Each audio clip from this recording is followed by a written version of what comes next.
नमस्कार दोस्तों, स्वागत है आपका अपने चैनल ऑनलाइन मित्र पर। सबसे पहले मैं अपने 173 सदस्यों का स्वागत करता हूं जिन्होंने अपना कीमती समय निकालकर हमारे चैनल को सब्सक्राइब किया है। और जो भी दर्शक हमारे चैनल पर हमारा इस वीडियो को देख रहे हैं, मैं उनसे भी अनुरोध करूंगा कि वो जल्द से जल्द हमारे चैनल को सब्सक्राइब करें और सदस्यता ले लें। आज के वीडियो में हम बताने वाले हैं आपको बायोमेट्रिक डिवाइस के बारे में। जैसा कि आप सभी लोगों को पता है कि हमने कुछ दिन पहले एक वीडियो अपलोड किया था जिसके माध्यम से हमने आपको ये जानकारी दी थी कि अभी जो हम लोग जिन बायोमेट्रिक डिवाइस का इस्तेमाल कर रहे हैं वो बहुत ही जल्द बंद होने वाले हैं और वो पूरी तरह से बेकार हो जाएंगे। यानी कि अगर आप उन्हें भंगार में भी दोगे तो कोई उन्हें लेने वाला नहीं।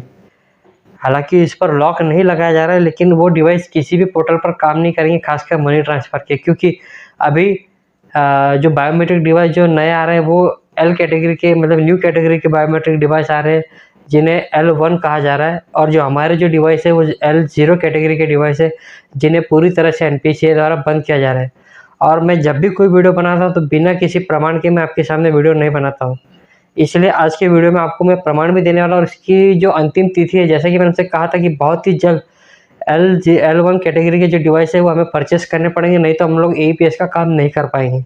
और इसकी जो तिथि है वो आ चुकी है कि इसकी जो डेडलाइन है कि हम कब तक L0 के डिवाइसेस यूज़ कर पाएंगे। फिलहाल सबसे पहले बात करते हैं कि जो L1 डिवाइसेस थे पहले किसी भी पोर्टल पर काम नहीं करते थे, क्योंकि इनका जो मोबाइल एप्लीकेशन हुआ करते थे और जो कंप्यूटर में हम लोग जो वेबसाइट्स पर जब काम करते हैं तो ये जो डिवाइसेस है वो ठीक से काम नहीं करते। लेकिन जैसे अभी हमने हाल ही में देखा है कि स्पाइस मनी कंपनी ने मंत्रा कंपनी को जो है L1 डिवाइसेस को लाइव कर दिया अपने पोर्टल पर। इसके अलावा पे नियरबाई ने आज अपने अपडेट में 3 कंपनियों को लाइव किया है बायोमेट्रिक डिवाइसेस के, जिसमें मोर्फो, मंत्रा और स्टार्टेक, ये तीनों कंपनी लाइव हो चुके हैं L1 डिवाइसेस के साथ। इसके अलावा आपको पे नियरबाई की अगर आपके पास आईडी है तो वहाँ पर आपको और एक नया ऑप्शन देखने मिला होगा बायोमेट्रिक टैब में, वो है आइरिस स्कैनर का। जो फिलहाल पहले किसी और अन्य कंपनी में आइरिस स्कैनर का ऑप्शन आपको नहीं दिया जाता था। इसमें से कुछ जो कंपनी है वो आपको बायोमेट्रिक आइरिस स्कैनर का ऑप्शन देती थी, जो कि मैं कह सकता हूँ कि फिनो पेमेंट बैंक है,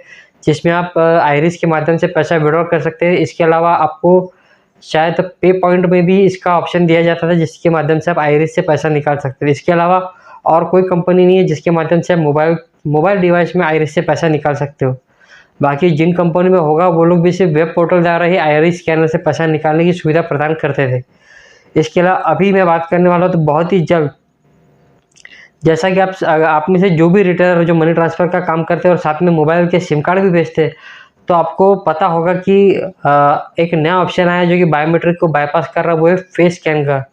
तो जब फेस स्कैन के माध्यम से जब सिम कार्ड एक्टिवेट हो सकते हैं तो उसी सॉफ्टवेयर का इस्तेमाल करके पैसा क्यों नहीं विड्रॉल किया जा सकता? क्यों NPCI हम रिटेलर को परेशान कर रहा है कि हम बायोमेट्रिक डिवाइस परचेस ही करें? वो चाहे तो सभी बैंकों को ये आदेश दे सकता है कि वो फेस स्कैनर के माध्यम से भी AEPS की सुविधा दे सके। क्योंकि फिलहाल जब हम सिम एक्टिवेशन करते हैं तो 1 सेकंड में फेस स्कैन करके वो उसका बायोमेट्रिक ऑथेंटिकेशन हो जाता है। उसको मतलब इतना ही नहीं, सिर्फ कस्टमर का नहीं, रिटेलर का भी फेस स्कैन से मतलब कंफर्मेशन हो जाता है। तो ऐसे में NPCI से हमारी डिमांड की वो बहुत ही जल्द फेस के माध्यम से भी पैसा निकालने की सुविधा प्रदान करे, ताकि ये मार्केट में भी जितने भी L1 डिवाइसेस हैं उन पर ज़्यादा प्रेशर ना पड़े। हाँ, ये बात और है कि NPCI और सरकार द्वारा इन बायोमेट्रिक कंपनियों को मतलब किसी तरह का कोई लाभ पहुंचाने का कोई उद्देश्य हो, इसीलिए वो हमारे इन डिवाइसेस को बंद करके L1 डिवाइसेस को मार्केट में मतलब बिक्री के लिए मतलब बढ़ाना चाहती हो, तो वो ऐसा प्रेशर हम पर बना सकती है। हालांकि अब मैं आपको बताना कि इसकी जो डेडलाइन है वो क्या है, तो वो 30 जून 2024 है दोस्तों। इस 30 जून 2024 के बाद आपके L0 कैटेगरी के डिवाइस जो है वो काम करना बंद कर देंगे, क्योंकि अभी 3 महीने का जो वक्त है वो कंपनियों को भी दिया गया कि आप इनका प्रोडक्शन बढ़ा दीजिए। और इसके अलावा जिन रिटेलर के पास अब जैसे ही मैंने आपको डेडलाइन बता दी कि भाई 30 जून 2024 से ये डिवाइसेस काम करना बंद कर देंगे, तो कुछ रिटेलर जो कि नया डिवाइस खरीदने के बारे में सोच रहे थे वो अभी नया डिवाइस ले लेंगे। अब अगर अधिकतम रिटेलर इन डिवाइसेस को खरीदने के लिए आगे आते हैं तो हो सकता है कि मार्केट में इन डिवाइसेस का जो है शॉर्टेज आ जाए। इसलिए इस शॉर्टेज को दूर करने के लिए और अधिक से अधिक डिवाइस बनाने के लिए इन कंपनियों को 3 महीने का समय दिया गया, और रिटेलर भी चाहे तो आज से ही डिवाइस खरीदना शुरू कर सकता है। अब रिटेलर को ये डिवाइस काफ़ी महंगे मिल रहे हैं अमेजॉन और फ्लिपकार्ट के माध्यम से। जैसे अगर आप लोग फ्लिपकार्ट पर देखेंगे तो आपको मंत्रा का जो डिवाइस है L1 का वो 3600 से 3800 के आसपास मिल रहा है। इसके अलावा अगर मोर्फो कंपनी का डिवाइस देखेंगे अमेजॉन या फिर फ्लिपकार्ट पे, तो आपको 4,200 से 4,500 रुपये तक मिल रहा है। लेकिन अगर आप इन डिवाइसेस को कम दाम पे खरीदना चाहते हैं तो मैं आपको बताऊंगा आप कौन सी वेबसाइट से इन्हें खरीद सकते हैं। सबसे पहले अगर आप मोर्फो का L1 डिवाइस परचेस करना चाहते हैं तो आपको क्या करना होगा, आपको मोर्फो के ऑफिशियल वेबसाइट पर जाके वहाँ से भी खरीद सकते हैं। वो डिवाइस आपको 3,200 रुपये में मिल जाएगा। इसके अलावा अगर आप लोग चाहते हैं कि आपको मंत्रा कंपनी का L1 डिवाइस खरीदना है तो आपको वो डिवाइस मिल जाएगा आपको CSC ग्रामीण ई स्टोर एप्लीकेशन पे, जिसकी कीमत 3,000 रुपये है। 3,000 रुपये में आपको इसमें शायद 3 या 5 साल की RD सर्विस दी जाएगी। ये काफ़ी बढ़िया 2 साल की आपको वारंटी दी जाएगी और 3 साल की आपको RD सर्विस दी जाएगी 3,000 रुपये में। तो ये बहुत ही अच्छा ऑफर है।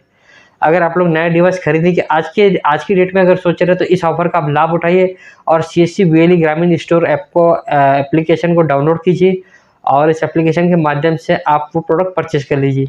आपको 7 से 10 दिनों में अपने घर तक वो प्रोडक्ट मिल जाएगा। अब जबकि CSC का भरोसा है तो वो आपको अच्छे ही प्रोडक्ट देंगे, इस बात का मैं भरोसा दिलाता हूँ। इसके अलावा आगे अब क्या होने वाला EPS का हम नहीं जानते। हालांकि मैंने आपको एक और बात बताई थी कि स्टेट बैंक ऑफ इंडिया का जो EPS है वो अब नॉर्मल अच्छे तरीके से काम कर रहा है और अभी सस्पेक्टेड फ्रॉड और जो पार्शियल अमाउंट के जो एरर है वो काफ़ी हद तक कम हो चुके हैं, क्योंकि बैंकों द्वारा आप अपने कस्टमर्स का और रिटेलर का पूरी तरह से ध्यान रखा जा रहा है और हर एक कस्टमर्स को सिर्फ ऑन ऑफ ही नहीं ऑफर्स में भी एक्टिवेट करवाया जा रहा है, ताकि बैंकों पर प्रेशर ना बढ़े, CSP संचालक पर ना बढ़े। क्योंकि अगर CSP संचालक अगर ऑन का ऑप्शन पर ही अगर टिक करेगा तो उसे भी काफ़ी समस्याओं का सामना करना पड़ेगा, क्योंकि कई सारे ग्राहक जो होते हैं वो छोटे छोटे अमाउंट के लिए आते हैं। जैसे कि किसी को गैस की सब्सिडी आती है तो वो 200 से 300 रुपये के, तो उसे भी निकालने के लिए लोग बैंकों में लाइन लगा देते हैं। इस वजह से बैंकों पर प्रेशर ना बढ़े, इसीलिए ऑफर्स के ऑप्शन को भी उन्होंने एक्टिवेट किया है, ताकि वो नज़दीकी ग्राहक सेवा केंद्र पर जाकर वहाँ से पैसा विड्रॉ कर दे। तो अभी मैं आपको बताऊंगा कि ऑफिशियल डेट मुझे कहाँ से मिली। तो पे नियर बाय ने अपने ऑफिशियल एप्लीकेशन पर इस बात का प्रमाण दिया है, उसी का स्क्रीनशॉट मैं आपको यहाँ पर शेयर करने वाला हूँ कि 30 जून 2024 से L0 कैटेगरी के डिवाइस जो बंद होने वाले हैं, या बंद नहीं भी हुआ तो दोस्तों इन पोर्टल्स पर यानी मनी ट्रांसफ़र पर काम करना बंद कर देंगे। भले आप इनका इस्तेमाल किसी अन्य वेबसाइट के माध्यम से कर पाएंगे, लेकिन अगर अब आज के माध्यम से अगर हम देखें तो सबसे ज़्यादा इन डिवाइसेस का इस्तेमाल मनी ट्रांसफ़र के काम में होता है या फिर ऑनलाइन जॉब वर्क के लिए। तभी मैंने देखा कि NSDL की जब मैं पैन कार्ड अप्लाई करता हूँ तो वहाँ पर जब मैं बायोमेट्रिक चेक करता हूँ तो वहाँ पर भी L1 कैटेगरी के डिवाइस जो लाइव हो चुके हैं। मतलब इतना तो दोस्तों तय है कि ये बहुत ही जल्दी सभी डिवाइसेस जो बंद होने वाले और ब्लॉक होने वाले, आप इनका इस्तेमाल नहीं कर पाएंगे। या हो सकता है कि जब तक आपने RD सर्विस परचेस करके रखी हो तब तक ये डिवाइस काम करे और उसके बाद काम करना ही बंद कर दे, क्योंकि जब मनी ट्रांसफ़र कंपनी को ये आदेश दिया जा चुका है कि आप इन्हीं डिवाइसेस का इस्तेमाल करो L1 कैटेगरी के, तो उसके बाद बाकी जो कंपनियाँ जो ये डिवाइसेस के RD सर्विस हम लोगों को प्रोवाइड कर रही है तो वो भी इजीली इन्हें बंद करवा देंगी कि भाई अब हमें गवर्नमेंट का ऑर्डर किया है कि इन L0 डिवाइसेस को RD सर्विस अलॉट न की जाए। तो ऐसे में दोस्तों आप लोगों की क्या राय है वो आप मुझे कमेंट करके बताइए। और इसके अलावा आप लोगों को जो भी समस्या आ रही हो मनी ट्रांसफ़र में किसी भी पोर्टल में, हालांकि मेरे यूज़र है जिन्होंने कमेंट करके मुझे बताया था कि सेंट्रल बैंक का पैसा जो है वो मतलब जब हम बैलेंस इंक्वायरी करते हैं तो वो तो हमें बता रहा है, लेकिन जब हम विड्रॉल करने जाते हैं तो वो विड्रॉल नहीं होता। तो मैं आपको बता दूं कि सेंट्रल बैंक ऑफ इंडिया के वैसे तो 3 बैंकों ने अपना EPS पूरी तरह से डिसेबल कर दिया। उन बैंकों का नाम central bank, bank of Baroda और इसके अलावा ICICI बैंक, इन तीनों ही बैंकों को पहले EPS लाइव था और अब तीनों ने ही बंद कर दिया है। बैंक ऑफ बड़ौदा और सेंट्रल बैंक काफ़ी समय से बंद था, लेकिन ICICI बैंक अभी 3-4 महीनों से बंद हुआ है, क्योंकि पहले ICICI बैंक के खुद के CSP होते थे जो कि CSC के माध्यम से काम करते थे, लेकिन अब पैन इंडिया उन्होंने सभी को बंद करवा दिया, चाहे वो CSC से हो, नॉन CSC हो या बैंक BC के हो, उन्होंने पूरी तरह से बंद कर दिया। लेकिन उनका EPS अभी 3-4 महीने पहले तक चालू था, लेकिन अब वो पूरी तरह से बंद हो चुका है। इसके अलावा जो सेंट्रल बैंक का जो एरर है उसमें मैं आप लोगों को एक इन्फॉर्मेशन देना चाहता हूँ कि सेंट्रल बैंक के माध्यम से आप लोग उन कस्टमर्स का पैसा निकाल सकते हैं जिन्होंने BC पॉइंट से अपना अकाउंट ओपन किया हो या फिर ऑनलाइन उन्होंने अपना बैंक अकाउंट ओपन किया हो, वो भी सेविंग अकाउंट। इनके माध्यम से आप पैसा विड्रॉ कर सकते हैं। यानी कि आप ऐसा मान सकते हैं कि 100% में से सिर्फ 10 से 20% ऐसे लोग हैं सेंट्रल बैंक के जिनका पैसा आप EPS के माध्यम से निकाल सकते हैं। तो अगर आप लोगों को अगर समय गंवाने में मतलब अगर आपके पास कोई सेंट्रल बैंक का कस्टमर आता है तो आप उससे मतलब अगर आपको ऐसे उम्मीद है कि भाई इसका पैसा नहीं निकलेगा, तो कई बार रिटेलर क्या करता है उसे मना कर देता है कि हाँ भाई आपका पैसा नहीं निकलेगा। लेकिन आप एक कोशिश तो करके देखते हो सकता है कि उस कस्टमर को 10,000 रुपये विड्रॉ करने हो, तो ऐसे में आपका काफ़ी नुकसान हो सकता है। इसीलिए कोई भी कस्टमर अगर आपके पास आता है सेंट्रल बैंक का, तो आप एक बार ट्राई ज़रूर कीजिए कि उसका पैसा निकल रहा है या नहीं निकल रहा है। हालाँकि आप कस्टमर से बैलेंस चेक कर सकते हो उसका ईज़िली, और आप चाहे तो कस्टमर्स को बैलेंस इंक्वायरी के लिए कुछ शुल्क भी ले सकते हैं, वो आपके ऊपर डिपेंड करता है। मैं इसके लिए किसी भी तरह की आपको जानकारी नहीं दूँगा कि भैया आपको पैसा लेना ही है।